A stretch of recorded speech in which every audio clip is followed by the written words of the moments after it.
media España confinada y España con restricciones perimetrales. Ignacio Para es presidente de la Fundación Bamberg.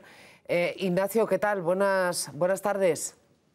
Buenas tardes. Pues aquí estoy encantado de participar en un acto gestionado por ti, Ana. Encantada de saludarle, Ignacio. Hace un año nos confinaron para que no nos contagiáramos, pero entre otras cosas porque la sanidad, esa sanidad que era la mejor sanidad del mundo, si no se venía abajo, era incapaz de aguantarlo, y de hecho los hospitales y los profesionales sufrieron mucho para poder administrar lo que se les vino encima. Hoy, después de todo un año, ¿qué balance podemos hacer de la capacidad de aguante de nuestra sanidad? ¿Qué fallos hemos detectado en esta pandemia? Bueno, yo creo que ha habido bastantes fallos que habría que tener en cuenta para su solución, porque todavía estamos cometiéndolos, ¿no? Yo creo que el mayor problema, a pesar de lo que pensemos, se ha producido en el ámbito de la atención primaria. La atención primaria ha estado colapsada, además los médicos y los sanitarios estaban totalmente impotentes, pero los pacientes también, las personas enfermas también, no había manera de que te atendieran, de que te hallaran. En muchos casos se echó mano en algunas comunidades incluso de call center con gente que no eran médicos ni sanitarios y que lo único que hacían era preguntar las típicas preguntas. Yo creo que hubo un fallo también muy importante en la segmentación del personal de riesgo, de que inmediatamente tenía que haber medidas para controlar que estas personas de riesgo no se infectaran y que no fueran infectadas, ¿no? Y ahí es donde tenía que haber hecho un esfuerzo enorme. Lo que no se puede hacer es confinar a todo el mundo por igual, sin ningún tipo de discriminación, sin atender realmente cuál es la población de riesgo, ¿no? Yo creo que no lo entiendo por qué esto no se hizo así y sigue sin hacerse, ¿no? Otro tema también importante es el tema del tratamiento precoz, ¿no? Yo creo que hoy en día ya hemos aprendido mucho sobre los tratamientos y sobre el estado en que ingresan las personas que sufren el COVID-19, que no son todos infectados, ¿no? Son los que son enfermos, son los que sufren el COVID-19, ¿no? Y entonces esta gente, el tratamiento de esta gente hoy sabemos que tiene que haber unos tratamientos precoces al principio para que no lleguen a situaciones de gravedad, donde ya es mucho más difícil salir de ello, ¿no? Y yo creo que ahí también hay un déficit importante en ese sentido. Yo creo que se está tratando todo con brocha gorda y es una pena que no se haya gestionado esto de una manera mucho más profesional, ¿no? Sí, probablemente si hubiéramos confinado antes, seguramente hubiéramos tenido menos casos y la sanidad hubiera sufrido menos. Eso sí. Si a las personas hubiéramos tenido espacio y hubiéramos conocido también suficientemente la enfermedad, que era una gran desconocida, y hubieran ingresado antes, habría habido menos ingresos en UCI posteriormente, que son mucho más caros. De todo esto yo creo que vamos aprendiendo sobre la marcha.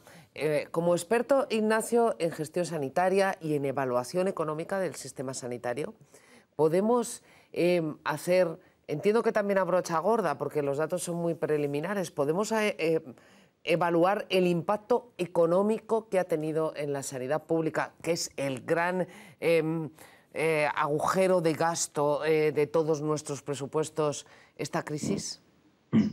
Sí, podemos tener una aproximación y esto, por ejemplo, siguiendo el estudio que hizo KPMG para Madrid en cuanto a los costes de atención, teníamos el coste diario de estancia hospitalaria, el coste diario de UCI, el coste de no COVID, pensando que hemos tenido aproximadamente unos 3 millones de infectados, más de 321.000 hospitalizados, con unos ingresos de 28.500 en UCI, ¿no? Y con los promedios de coste que ahí hay, pues nos saldrían aproximadamente del orden de unos 10.000 millones. Hay que pensar que los costes en la sanidad pública son mucho más elevados al final que los costes en la privada. Luego yo entiendo que esto va a rondar del orden de unos 10-15 mil millones de euros solamente el coste de atención, el coste sanitario, ¿no?, de atención sin contar tampoco, aquí no está incluido el coste de la atención primaria, ¿no? 10-15 mil millones de euros de coste, que ya veremos cómo se prolonga a lo largo del tiempo, en la medida en que no sabemos si esto se va a convertir en una enfermedad crónica, como una gripe estacional en la que hay que hacer vacunas en todos los años, y que no sabemos qué grado de complicación ha generado en otras enfermedades que durante todo este tiempo no se han tratado porque los hospitales estaban con el foco puesto en el COVID. Le pregunta Ignacio Carmelo Encinas. ¿Qué tal, don Ignacio? Buenas tardes. Bueno, buenas tardes. Seríamos muy torpes si no aprendiéramos de este... Déjame que te interrumpa un segundo para dar una última hora. Venga. 1 de 42 minutos, acaba de dimitir Toni Cantó en Ciudadanos. Esa es la última hora, que le decía que mañana de infarto. Termina tu pregunta, le dejamos a don Ignacio que responda y volvemos a la política inmediatamente. Don Ignacio, que seríamos muy torpes si después de este año terrible de pandemia no hubiéramos aprendido nada, y me quedo con su diagnóstico, ¿no? Dice usted que se ha fallado en atención primaria, se ha fallado en la segmentación del personal de riesgo y en el tratamiento precoz. Me voy a quedar con esto último, el tratamiento precoz de la enfermedad. En eso sí que creo que vamos a avanzar, o hemos avanzado. Ahora tenemos la capacidad de, en los albores de la enfermedad, poder atacarla con medicamentos, digamos, con algún tipo de terapia que digas que no va a llegar el enfermo a una UCI. Sí, actualmente están saliendo medicamentos, que algunos están ya aprobados, otros están en vías de aprobación, que serán muy pronto, y que son tratamientos que hay que proporcionar al enfermo al principio. Evidentemente, al enfermo de riesgo, a aquella persona que está dentro de la población de riesgo, hay que atenderla inmediatamente, porque tienen la efectividad al principio, ¿no? Y yo creo que ya estamos en condiciones de poder hacerlo. Ahora lo que hay que hacer es organizarse bien, hay que plantear unos protocolos, establecer unos procedimientos para que esto sea efectivo, ¿no? Pues don Ignacio Parra, presidente de la Fundación Bamber, ha sido un placer hablar con usted. Ya lamento que no hayamos podido hablar con más tranquilidad y más sosiego, pero espero que podamos hacerlo en una próxima ocasión y lo antes posible.